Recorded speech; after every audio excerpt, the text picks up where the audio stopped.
Christian वो थे merchant, तो उससे पैसा चाहिए था। तो उसने कहा यार क्रिश्चियन हो जाओ। तो उसने अपने वजीर से कहा कि भाई ये हिस्ट्री है कि अब हम लोग क्रिश्चियन हो जाते हैं।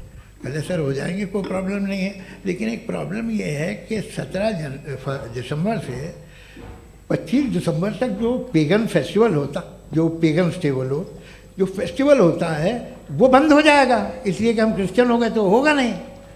तो वो बच्चों को बहुत बुरा लगेगा, पब्लिक को बहुत इन्जॉय करते हैं, ख़ासतौर से 25 को मेन डे। उसने कहा हाँ ये तो सही कह रहे हो, ये जीसस क्राइस्ट की पैदाइश कब थी? कहते साहब वो अप्रैल में थी। नहीं कट करो, वो 25 दिसंबर को है। यह हकीकत है जी। और 400 साल बाद क्रिश्चियनिटी के अप्रैल से दिसंबर ले आए, और इसलिए कि यहाँ पेगन फेस्टिवल होता था। अब मनाते हैं आप आराम से। ये जो सारे फेस्टिवल हैं ये रिलीजन से, हर एक को एक इंटरटेनमेंट डिपार्टमेंट चाहिए होता है अपनी कंपनी चलाने के लिए। तो ये रिलीजन ने, ये सेकुलर त्यौहार थे जिन्हें रिलीजन्स ने ले लिया है। ये मौसम के थे, फसलों के थे, किसानों के थे, उसको आपने लेके रिलीजियस रंग दे दिया। ये कोई रिलीजन से थोड़ी आए आप। अच्छा हमें देखिए, हम तो मुल्द हैं, हम ईद मनाते हैं, हम दिवाली मनाते हैं, हम होली मनाते हैं, हम क्रिसमस मनाते हैं। बम्बई की फिल्म इंडस्ट्री की सबसे बड़ी होली हमारे घर में होती है, सबसे बड़ी ईद हमारे घर में होती है। वो हमारी सोशल वो है, हमारा हेरिटेज है। ऐसा थोड़ी है कि we will throw the baby along with the water. ये तो अच्छी चीज़ है, इन्हें रखो, जो बेकार है फेंक दो। जी हाँ हेलो जी, मेरा सवाल नादवी जी से है। जैसा कि आपने बोला कि गॉड टाइम के भी परे हैं, और गॉड इतनी कॉम्प्लेक्स चीज़ है कि उसे ह्यूमन माइंड समझ नहीं सकता, और गॉड ने अर्थ पे फ्री विल भी दे दी है। तो आप अपना वक्त ज़ाया क्यों कर रहे हैं गॉड के बारे में बात करके? अपन को तो बात करनी चाहिए कि सोसाइटी को बेहतर कैसे करें। जी, मैं गॉड वही बताता है सोसाइटी को कैसे बेहतर करें। अभी मैं आपका जवाब देता हूँ। आपने कहा कि टाइम पे वो एग्जिस्ट नहीं करता, सो नहीं, मेरा सवाल ये है कि जैसा आपने बोला कि गॉड बहुत ही कॉम्प्लेक्स चीज है। मैंने कहा ही नहीं कि कॉम्प्लेक्स है, तो आपके अल्फाज हैं। कॉम्प्लेक्स का लफ्ज गॉड के लिए सुइटेबल नहीं है। क्यों? क्योंकि कॉम्प्लेक्स वो चीजें होती हैं जो ऑब्जेक्ट हो। God is not an object जिसको आप इंस्ट्रूमेंट के जरिए लेबोरेटरी में जाके टेस्ट करें, oh it's very complex. No, वो कोई कार का इंजन नहीं है। वो फिलोसॉफिकली नेसेसरी बीइंग ऐसी बीइंग है जो सिंपल बीइंग है। हाँ, आप उसको मुकम्मल तौर पे उसकी तमाम हिकमतों को जान ले और हर चीज को जान ले, ये पॉसिबल नहीं है, क्योंकि वो ऑल वाइज है, आप ऑल वाइज नहीं है, और वो खुदा है, वो आपको सारी चीजें बता दे, ये जरूरी नहीं। मेरा सवाल ये नहीं था, मेरा सवाल ये था कि जब गॉड इतना परे है इस दुनिया से कि उसने अर्थ पे फ्री विल भी दी है, हम सब ह्यूमंस की फ्री विल है, और जो सोसाइटी में हो रहा है वो अपन लोग डिसाइड करेंगे। तो अपन लोग डिसाइड नहीं करेंगे ना, अपन लोग डिसाइड नहीं करेंगे।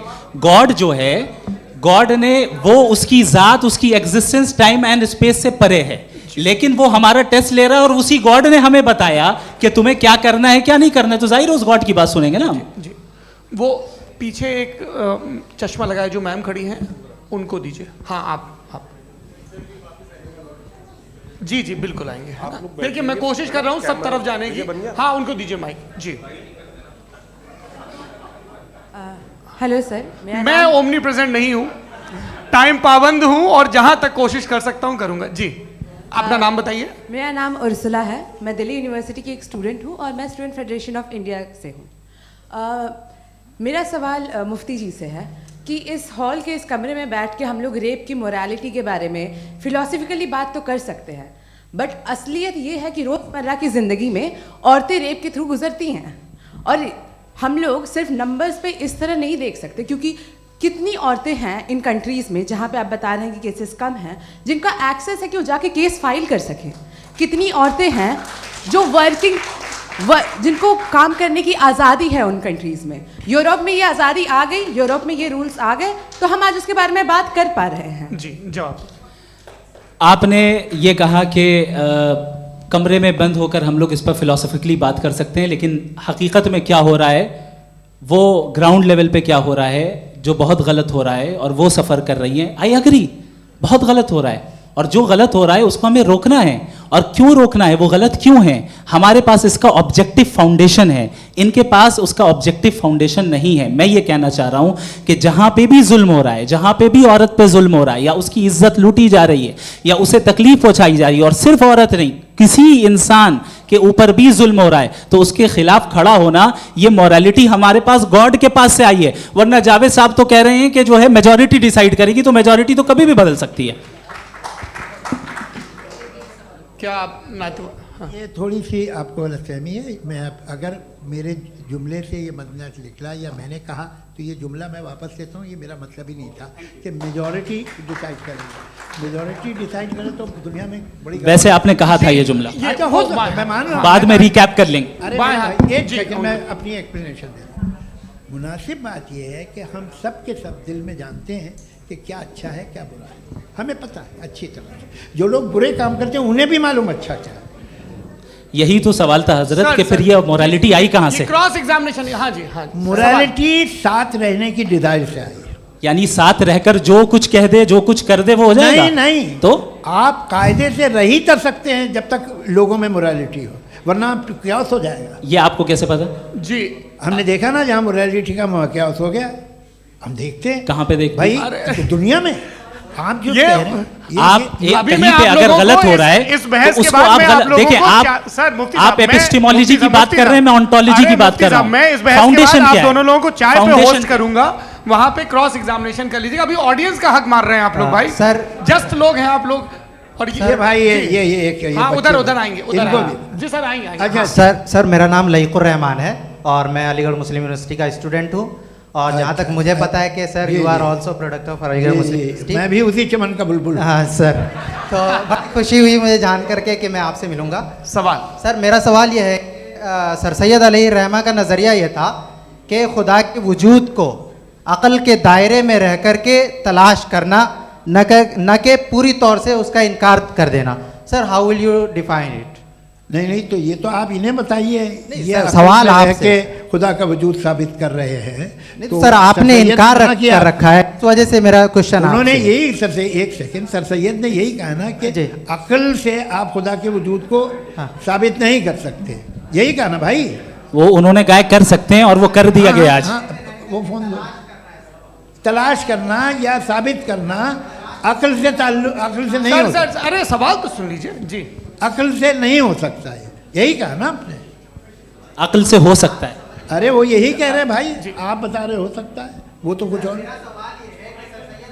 आप अगर सर देखो नौजवान, फोन ले लो, वो इतनी कमाल की यूनिवर्सिटी है। अरे भाई दे दो मेरी ना बात जरा तो- एक मिनट, अरे दे दो मेरे भाई माइक। मेरी बात सुनो, नहीं, माइक मैं पे समझ- बोलो ताकि जो लाखों लोग देख रहे हैं। माइक दे दो ना। अरे देंगे ना माइक, तुम ठहरो तो।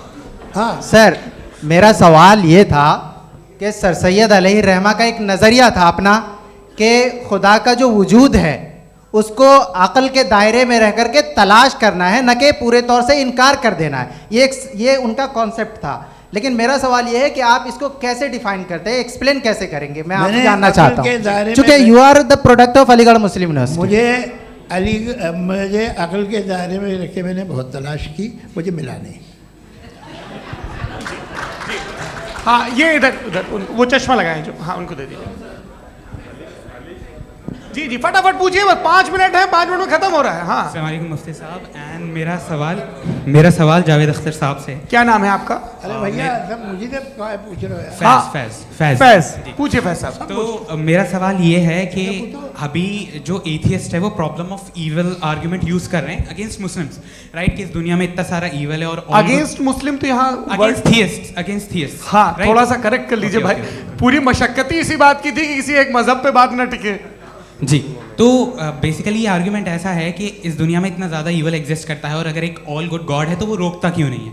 लेकिन इस सवाल में एक हिडन अजम्पशन ये है कि इस दुनिया में ईवल एग्जिस्ट करता है। अब एथियस्ट ये कैसे ऑन्टोलॉजिकली प्रूव कर सकते हैं कि इस दुनिया में ईवल एग्जिस्ट करता है? मैं आपको बताता हूँ, थोड़ा सा समझा। नहीं सर सर एक सर, मिनट, आप मेरा हम लोग सवाल इनको पूरा सुनने आए। नहीं please don't do. I want to explain नहीं ऑन्टोलॉजिकली। हम समझ गए सर, इनको अब जवाब देने दीजिए। अच्छा सवाल पूछ लो। मैं अभी तक क्या था वो मैं थोड़ा सा ऐड ऑन कर लेता हूँ। तुम गुरु, तो हम जब इसका राउंड 13 करेंगे ना तब तुमको स्टेज पे बिठाएंगे। जी जी, तो हाँ जल्दी से। सवाल। तो देखिए एथिज्म के हिसाब से सब कुछ रैंडमली बन गया है, सब कुछ एटम्स और मॉलिक्यूल्स है। एक पत्थर में और मुझ में सिर्फ इतना फर्क है कि हम लोग एटम्स और मॉलिक्यूल्स का अलग। कंप्यूटर स्क्रीन से निकलती ब्लू रेज से आंखों को थकान और तनाव महसूस होता है। Atheism, it is same. There is no evil and good according to atheism. जी जी, अच्छा फैज साहब का सवाल ये है कि मतलब हाँ आप कोशिश भी करते तो इससे गलत सवाल नहीं कर पाते। एक लाइफ फॉर्म है और लाइफ फॉर्म में फीलिंग्स हैं, मतलब लाइफ फॉर्म सुनता है, देखता है, टेस्ट कर सकता है, फील कर सकता है, तो उसकी जो ये जो क्वालिटी इस बबल में आ गई हैं वो जानवर में भी है, इंसान में भी है। तो जाहिर है कि उसे कोई तकलीफ पहुंचेगी, तो चूंकि उसके पास वो सेंसिटिविटी है तो मैं करेगा। पत्थर में वो सेंसिटिविटी नहीं है। तो ये क्या सवाल हुआ कि अगर पत्थर को काटा तो पत्थर को तकलीफ नहीं होती, तो आपको काटे तो आपको क्यों तकलीफ हो? बैठ जाइए जी। हाँ अगला सवाल। हाँ पूछे पूछे पूछे। जी जावेद अख्तर साहब। अरे भैया सब आप लोग मुफ्ती साहब को छोड़ रहे हैं, तो मेरे ही पीछे पड़े हैं क्या? फिर चलो बोलो भाई।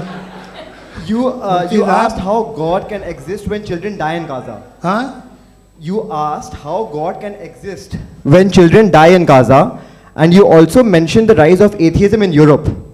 But the same events also are leading many atheists and non-believers to turn towards faith. How do you interpret this contradiction, where suffering pushes some away from God, yet brings others closer to belief? बहुत देखिए, सुंदर सवाल। आपको एक बात बताऊं, दुनिया perfect तो कहीं भी नहीं है, हर जगह कुछ खामियां हैं। बेटा एक मिनट, मैं आप ही को कहेंगे, देखो वो तो कुछ खामियां, कमज़ोरियां, खराबियां सब जगह है। लेकिन अगर देखोगे ईमानदारी से कि दुनिया सबसे ज़्यादा महज़ब कहाँ है, एक आम शहरी को कहाँ हुकूक हासिल हैं, वो बोल सकता है, अपनी मर्ज़ी से काम कर सकता है, अपनी मर्ज़ी से राय दे सकता है, हुकूमत के ख़िलाफ़ बोल सकता है, बरसरे इक़्तिदार लोगों के बारे में बोल सकता है, सरमायादारों के ख़िलाफ़ बोल सकता है। तो आपको ये स्कैंडिनेवियन कंट्रीज़ में मिलेगा, वेस्टर्न यूरोप में मिलेगा। मैं नहीं कह रहा वो परफेक्ट है, बिल्कुल नहीं, वहाँ बहुत ख़राबियाँ भी हैं, परफेक्ट तो कोई नहीं। लेकिन जिन जिन मुल्कों में, लैटिन अमेरिका देखो, गल्फ़ देखो, वहाँ पर आपको ये ज़रूर है कि रेप नहीं होते होंगे। रेप की ज़रूरत क्या है भाई? उसको तो ख़रीद लो, घर में रखो, सड़क पर रेप करने की क्या ज़रूरत है? मगर सुनिए सुनिए सुनिए, मगर हकीकत ये है कि वहाँ शख्सी आज़ादी राय देने की, बोलने की नहीं है। जी ये एक आखिरी सवाल मुफ्ती साहब से। हाँ मैम, इनको माइक दीजिए। शुक्रिया। मेरा नाम मनीषा है, मैं हरियाणा से आई हूँ। मैं मुफ्ती साहब से एक बात पूछना चाहती हूँ। आप बार बार जावेद साहब को कॉन्ट्राडिक्ट तो कर रहे हैं कि आपने ये कहा, लेकिन आप भी अजम्पशंस के बेसिस पे बात कर रहे हैं। आपने खुदा के होने का कौन सा प्रूफ पेश किया है, खुदा की एग्जिस्टेंस का? अब इस सवाल को अलग रहने दीजिए, कौन एथीस्ट है कौन नहीं है। और दूसरी बात जो आपने एक छोटी सी कही थी कि ये फ्री विल का इस्तेमाल करता है इंसान अपनी, लेकिन उस फ्री विल का इस्तेमाल में मतलब खुदा ने ये दे दी सबको ये इजाज़त कि वो कितना घिनौनापन और कितने ज़्यादा ख़राब से ख़राब तरीके इस्तेमाल कर सकते हैं। जवाब सुनते हैं जी। आप फ्री विल को मानती है ना, या अब कहती है कि फ्री विल नहीं है ना? मानती है ना? तो अब आपके पास इसका कोई एक्सप्लेनेशन नहीं है कि अगर एक इंसान उस फ्री विल का इस्तेमाल करके गलत काम कर रहा है और बच के अच्छी ज़िंदगी गुजार के निकल जा रहा है, उसका कोई रिकम्पेंस नहीं है। हमारे वर्ल्ड व्यू में जो इंसान गलत काम कर रहा है उसको भी रिकम्पेंस यानी उसका बुरा बदला मिलना है, और जो सही काम कर रहा है उसको सही बदला मिलना है। लिहाजा जो फ्री विल है वो इस तरीके से है कि एक लिमिटेड टाइम तक खुदा ने मोहलत दी है। ऐसा नहीं कि छूट दे दी, जो करना है करते रहो हमेशा।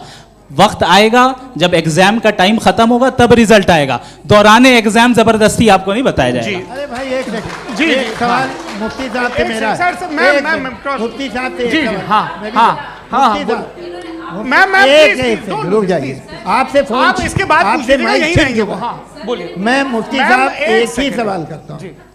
कि अगर जो हो रहा है फ्री विल से हो रहा है और एक दिन बरोज़ क़यामत इंसाफ होगा मैशर में वगैरह वगैरह, तो दुआ क्यों मांगते हैं लोग? दुआ मांगते हैं इसके मतलब है अभी भी उसने ये डिपार्टमेंट रखा है कि मैं रोजमर्रा की जिंदगी में इंटरफेयर बिल्कुल कर बिल्कुल सकता हूं। He can.